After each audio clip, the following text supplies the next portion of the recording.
Right, so in no small part this channel came into existence because the mainstream media fails so often to hold power to account, and even during an election campaign where there are rules governing such events, so many establishment so-called journalists who are little better than stenographers just keep reporting what politicians are saying and pretending it's news rather than challenging them on anything they happen to be saying. But every now and then you see a journalist for a mainstream outlet or a TV channel, as is the case here, who demonstrate that they can actually hold power to account when they want to, that they are capable of it, that journalism isn't an alien concept to some of them. But when the individual in question here is a 30-year-old local news correspondent absolutely tearing Keir Starmer apart for, again, not giving a straight answer to a straight question, it shows on one hand that the wrong people still occupy the top jobs in national journalism, and on the other how unstuck Starmer keeps coming when his own dishonesty keeps catching up with him.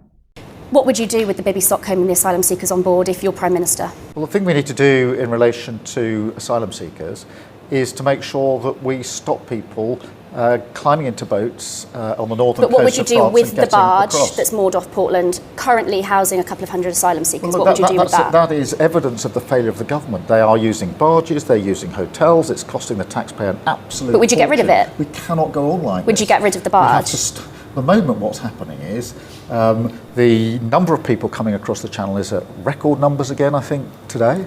We have to stop that happening, and until we get control of our borders, until we fix that problem, you've got an ever bigger problem, whether it's barges or hotels that haven't been fixed. But your shadow immigration minister has previously said he does not agree with the use of barges. We've seen reports of conditions on board, some describing them as prison-like. If you are Prime Minister in 2 weeks' time, are people going to stay on that barge? But we're not planning to have more barges and more hotels. But I'm not talking about other barges, we're in. I'm talking about the one that exists at the moment in Dorset. Are you going to get rid of it? We need to reduce the problem in the first place. Right, so that was Keir Starmer being interviewed on ITV West Country, ITV's regional service from my end of the country down here at the pointy end in the southwest. And that was Lucy McDade, their political correspondent, asking him 6 times in the space of about a minute for a straight answer as to whether or not Starmer would get rid of the Bibby Stockholm, the formerly, at least I hope by this point formerly, Legionella-riddled prison barge that it has become most commonly referred to, though of course is the vessel we here in the UK are paying rent on, whilst also having paid to outfit it in Falmouth to house asylum seekers at all, whilst their claims are being processed. Now it's in permanent mooring off the Dorset coast. Now on one hand you'd think this would be an easy thing for Starmer to respond to. The barge's presence off the coast of what is amongst the staunchest Tory voting areas, as Dorset is, has not been popular, especially in the constituency of South Dorset, which takes up most of the county coastline, and given that South Dorset is being predicted, according to the Electoral Calculus website, to fall to Labour come the general election, not held by Starmer's lot since Blair lost it in 2005, I might add, you'd think Starmer would be keen to shore up that vote by saying he would very much ditch the barge. Cruel, expensive headline grabber being all it fundamentally ever has been. But no, he couldn't do it. He couldn't say get rid of it, just that there would be no more of them under his watch. And, well, we'll wait and see if his words end up being worth anything on that score, won't we?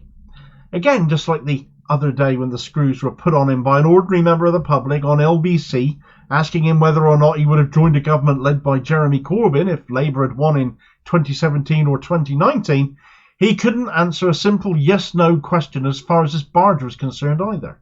Will you get rid of the barge? Yes or no was the question.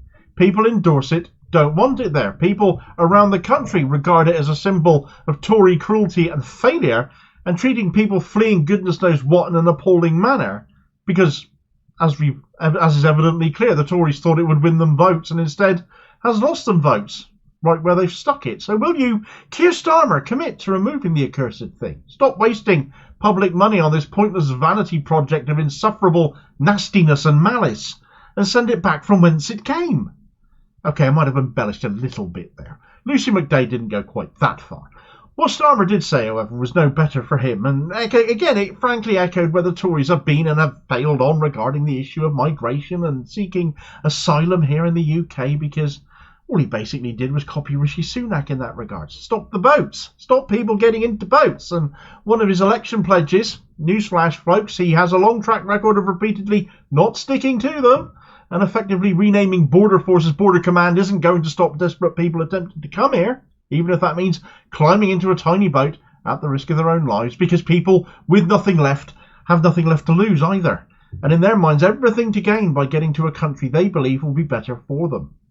Instead of acknowledging his own plan for solving the small boats crisis is just a repackaged version of Tory failure, with even more money thrown at it, however, of course. He deflects to the issue of the barge as being a symbol of Tory failure, and of course he's absolutely right. It is a symbol of Tory failure, in which case it should be, therefore, the easiest thing in the world to point to that barge and say you'd scrap it immediately, because it is just a symbol of Tory failure. That'd be the easiest thing to do, wouldn't it, Keir? Instead, you failed to say 6 times that you would ditch what has been a disease-riddled public money black hole, because only the Tories could be so inept. Only Suella Braverman could put her own callousness and profligacy with the public funds ahead of any semblance of humanity, as to do up a boat they're paying thousands in rent on, not ownership, because instead of outright purchasing it, they've simply hired it. So the answer to the question put to Starmer should, at its very simplest, be the due date of the lease, which we might well be obliged to see out, but that doesn't mean you can't mothball it as the PR disaster and outright symbol of intolerance and cruelty that it is. Come on, Mr. Human Rights Lawyer, do human rights matter to you or not? Is this a human rights thing or no? What do you reckon? Come on, Keith. 6 times, and he could not say he'd do away with it, so he may very well keep it himself, in which case who'd put it past him.